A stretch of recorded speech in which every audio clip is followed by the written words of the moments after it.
So everybody hates YouTube Shorts, so I'm going to show you how to restore a short into a normal video. I'm going to be using this video to demonstrate. You have your Shorts URL. This is a shared link. So you just change the URL.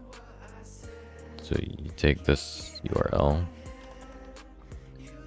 you paste it into your box, you remove from the slash and delete shorts. You type in watch $v equals,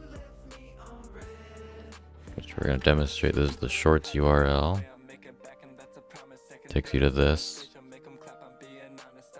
But if you take the URL, remove the last slash and delete shorts, you type in watch v equals.